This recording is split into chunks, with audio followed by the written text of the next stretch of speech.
భారత బీఎస్ఎఫ్ జవాను పాకిస్తాన్ విడుదల చేసింది. 20 రోజుల తర్వాత పూర్ణం కుమార్ షా విడుదలయ్యారు. అనుకోకుండా పాక్ భూభాగంలోకి ప్రవేశించారు. రెండు దేశాల మధ్య ఉద్రిక్తత నేపథ్యంలో పాక్ భూభాగంలోకి వెళ్లిన జవాను అదుపులోకి తీసుకున్నారు. మరోవైపు అటారీ బార్డర్ లో పాక్ రేంజర్ ను భారత్ విడుదల చేసింది. భారత భూభాగంలో ప్రవేశించిన పాక్ రేంజర్ ను భారత బలగాలు అదుపులోకి తీసుకున్నాయి. బీఎస్ఎఫ్ జవాన్ ను పాక్ విడుదల చేయడంతో భారత్ కూడా పాక్ రేంజర్ ను విడుదల చేసింది.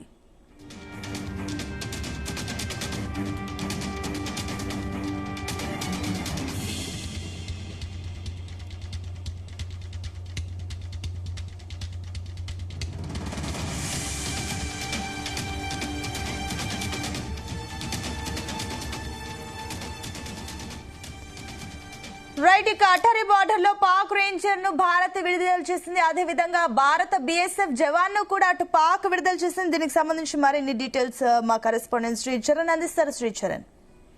సునీత, గత నెల 23వ తేదీన పొరపాటున అక్కడ పంజాబ్ లోని ఫిరోజ్పూర్ బార్డర్ లో అనుకోకుండా ఒక బీఎస్ఎఫ్ జవాన్ పాకిస్తాన్ బార్డర్ ఎల్ఓసి దాటి పాకిస్తాన్ లో ప్రవేశించారు. బార్డర్ దాటి పాకిస్తాన్ టెరిటరీలో ప్రవేశించిన వెంటనే ఇమ్మీడియట్ గా పాకిస్తాన్ రేంజర్లు అదుపులో తీసుకుని కళ్లకు గంతలు కట్టి ఆయన్ని ఒక చోటు తీసుకెళ్లిన విషయం తెలిసిందే. అప్పట్లో అంటే పహల్గామ్ ఉగ్రదాడి జరిగిన నెక్స్ట్ డేనే ఈ సంఘటన చోటు చేసుకోవడము, ఇమ్మీడియట్ గా బీఎస్ఎఫ్ తో పాటు భారత్ త్రివిధ దళాధిపతులు కూడా చాలా తీవ్రంగా వార్నింగ్ ఇచ్చారు.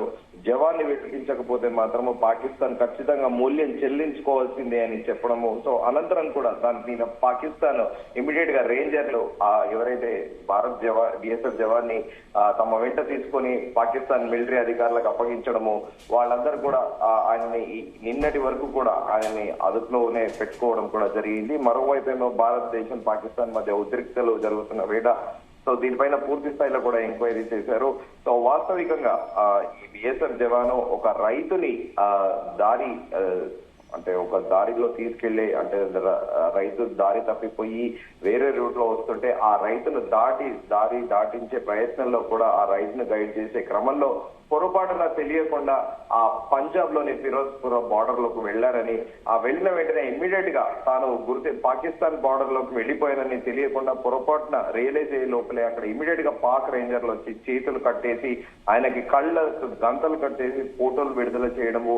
ఓవైపు పహల్గామ్ ఉగ్రదాడి తర్వాత దేశమంతా ఉలిక్కిపడి పాకిస్తాన్ పై రిటాలియేట్ చేసింది అనుకుంటున్న సమయంలోనే ఆకస్మికంగా బిఎస్ఎఫ్ జవాన్ని పాకిస్తాన్ కళ్ళకు గంతలు కట్టి చేతులు కట్టి ఆ వీడియోని ఫోటోలు వైరల్ చేయడము, దాంతో ఇమ్మీడియట్ గా భారత ప్రభుత్వం కూడా రెస్పాండ్ అయ్యి ఒక్క ఘాటు కూడా బిఎస్ఎఫ్ జవాన్ పైన పడితే మాత్రం పాకిస్తాన్ పెద్ద ఎత్తున మూల్యం చెల్లించుకోవాల్సింది అని కూడా కరాఖండిగా వార్నింగ్ ఇచ్చింది.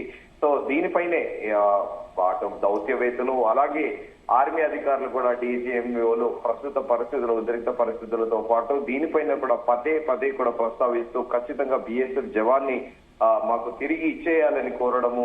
సో దానికి పాకిస్తాన్ కూడా ఆయన పొరపాటున రాలేదు, కావాలని డెలిబరేట్ గా వచ్చాడు మా బార్డర్లకి అని ఆరోపించడము.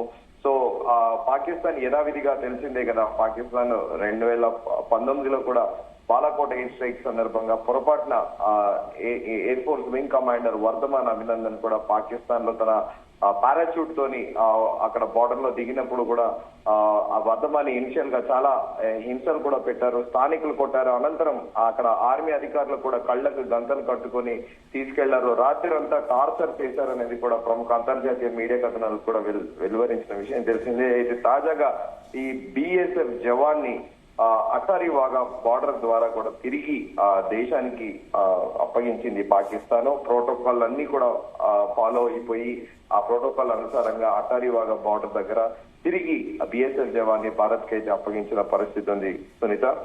అయితే శ్రీచరణ్, ఈ పూర్ణం కుమార్ షా పాకిస్తాన్ కస్టడీలో ఎన్ని రోజులున్నారు? తమ కస్టడీలో ఎలాంటి ప్రశ్నలు అడిగారు?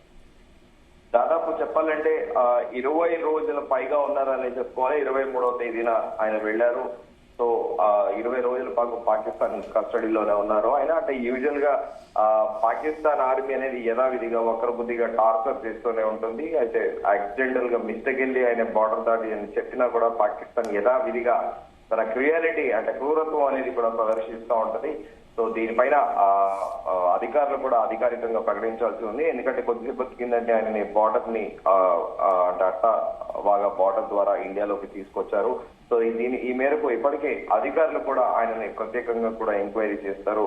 పాకిస్తాన్ అక్కడ అంటే వర్ధమాన్ 2019లో కూడా 2019లో ఎప్పుడైతే ఎయిర్ ఫోర్స్ వింగ్ కమాండర్ కూడా పాకిస్తాన్ నుండి అప్పుడు అందరూ ప్రపంచం అంతా కూడా ఆశ్చర్యపోయి చూసిన విషయం తెలిసింది. ఆ తర్వాత ఆయనకి పలు పరీక్షలు కూడా నిర్వహించారు భారత ఆర్మీ అధికారులు.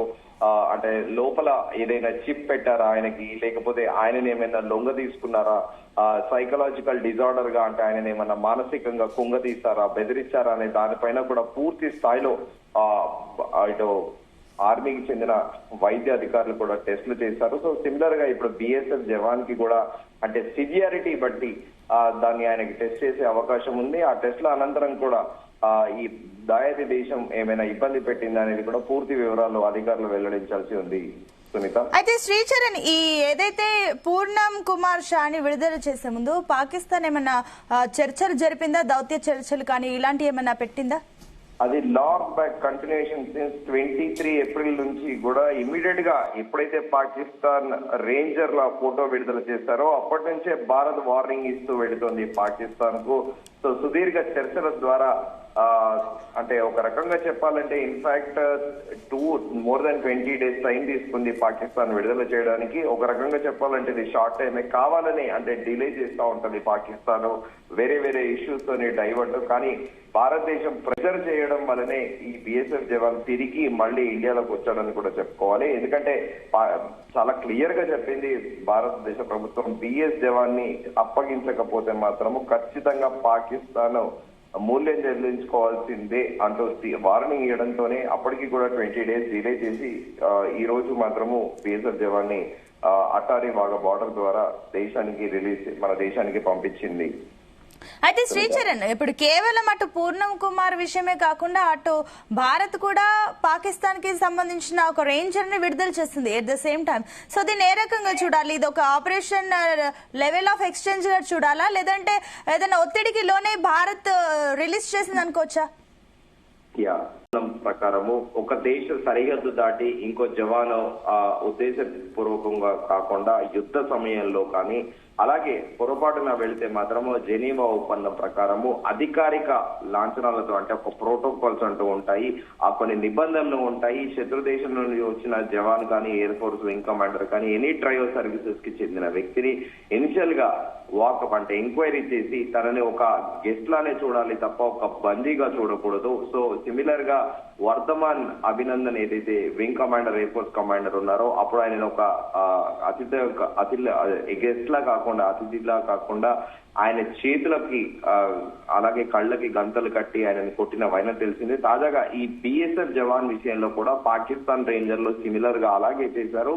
సో జెనీవా ఒప్పందాన్ని కూడా పదే పదే పాకిస్తాన్ ఉల్లంఘించింది. అయితే ఇక్కడ తేలాల్సింది ఏంటంటే ఈ సదరు జవాన్ ని పాకిస్తాన్ రేంజర్లు కానీ మిలిటరీ అధికారులు భౌతిక దాడులకు పాల్పడ్డారా, అలాగే అభినందన్ వర్ధమాన్ ఎలా అయితే మానసికంగా హింసించారో సిమిలర్ గా ఈయనను కూడా చేశారా అనేది కూడా వైద్య పరీక్షల్లో పూర్తిగా తేలనుంది. సునీత, అది శ్రీచరణ్ మీరు చెప్పినట్లుగా ఏదైతే మన బిఎస్ఎఫ్ జవాన్ ని ఏ రకంగా టార్చర్ చేశారో, అతనికి ఏ రకంగా హింసించారో పాకిస్తాన్ మనకు తెలుస్తుంది. సో ఇలాంటి ఇది ఒక ఎగ్జాంపుల్ గా చూసుకున్నా కూడా ఇలాంటి సంఘటనలు పునరావృతం కాకుండా భవిష్యత్తులో ఏమైనా నిర్దిష్ట ప్రోటోకాల్స్ ఏమైనా తీసుకురావాల్సిన అవసరం ఉందనుకోవచ్చా? డెఫినెట్లీ. అంటే ఇప్పుడు యుద్ధం అనేది ఒకసారి యుద్ధం ప్రారంభమైనప్పుడు కూడా ఇప్పుడు మనం air force wing commander example గా తీసుకున్నాము. అన్యూయంగా జరిగే పరిణామాలు అయితే గతంలో పాకిస్తాన్ కి చెందిన చాలా మంది కూడా వీళ్ళు సోల్జర్స్ ఎవరైతే ఉంటారో బార్డర్స్ కు వచ్చారో ఇమీడియట్ గా భారతదేశం పూర్తి స్థాయిలో వారిని అది సహజంగా ప్రతి చోట జరిగేది వాకప్ చేస్తుంటారు అన్నట్టు. పర్పస్ ఎందుకు వచ్చారు ఈ టెరిటరీలోకి, ఇది ఏ టెరిటరీ మీకు దీనిపైన అవగాహన ఉందా అని జనరల్ గా ఇండియన్ ఆర్మీ అయితే చాలా ప్రొఫెషనల్ గా వెరీ జెంటల్ గా ఎంక్వైరీ చేసి తిరిగి పంపిస్తారు. కానీ పాకిస్తాన్ మాత్రము ఒక ఇండియాతో పాటు అలాగే ఇండియన్ మిలిటరీ అంటే ఒక కసితో పాటు అలాగే ఒక మతతత్వం నెత్తికెక్కించుకున్న పాకిస్తాన్ ఆర్మీ మాత్రం యథావిధిగా ఎప్పటికీ కూడా హింసిస్తూనే ఉంటుంది. కాకపోతే ఈ జెనీవా అనేది ఇంటర్నేషనల్ లాస్ అంటే ప్రపంచవ్యాప్తంగా ఏ దేశానికి ఒక రెండు దేశాలకి యుద్ధం జరిగినా కూడా ఇంకో దేశానికి చెందిన ఆర్మీ వ్యక్తి కానీ వేరే ఏ సదరు యుద్ధ భూమికి సంబంధించి పొరపాటున అదర్ టెరిటరీలోకి పోతే ఈ జెనీవా అనేది ఒప్పందం ఏదైతే ఉంటుందో అందరూ కూడా కట్టుబడి ఉండాల్సిందే.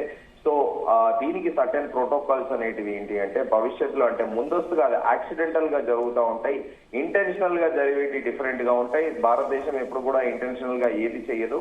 పాకిస్తాన్ గురించి మొదటి నుంచి ప్రపంచానికి అందరికీ తెలిసే పాకిస్తాన్ ఆర్మీతో పాటు పాకిస్తాన్ ఆర్మీయే టెర్రరిస్టులు కానీ పేరుకే ప్రొఫెషనల్ గా ఆర్మీ అంటుంటారు కానీ అసలు ఆర్మీ టెర్రరిస్టులకి తేడా లేదు పాకిస్తాన్ కి. సో పాకిస్తాన్ ఎప్పుడు కూడా డెలిబరేట్ గానే చేస్తుంది. సునీత.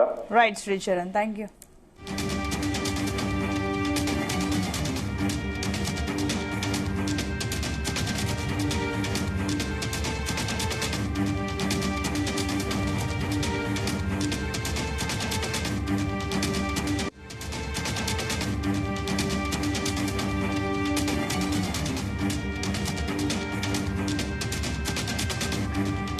ఇక భారత బీఎస్ఎఫ్ జవాన్ ను పాకిస్తాన్ విడుదల చేసింది. 20 రోజుల తర్వాత పూర్ణం కుమార్ షాను విడుదలయ్యారు. ఇక అనుకోకుండా షాక్ భూభాగంలోకి ప్రవేశించారు. రెండు దేశాల మధ్య ఉద్రిక్తత నేపథ్యంలో పాక్ భూభాగంలోకి వెళ్లిన జవాన్ ను అదుపులోకి తీసుకున్నారు. మరోవైపు అటారీ బార్డర్ లో పాక్ రేంజర్ ను భారత్ సైతం విడుదల చేసింది. భారత భూభాగంలోకి ప్రవేశించిన పాక్ రేంజర్ ను భారత బలగాలు అదుపులోకి తీసుకున్నాయి. బీఎస్ఎఫ్ జవాన్ ను పాక్ విడుదల చేయడంతో భారత్ కూడా పాక్ రేంజర్ ను విడుదల చేసింది.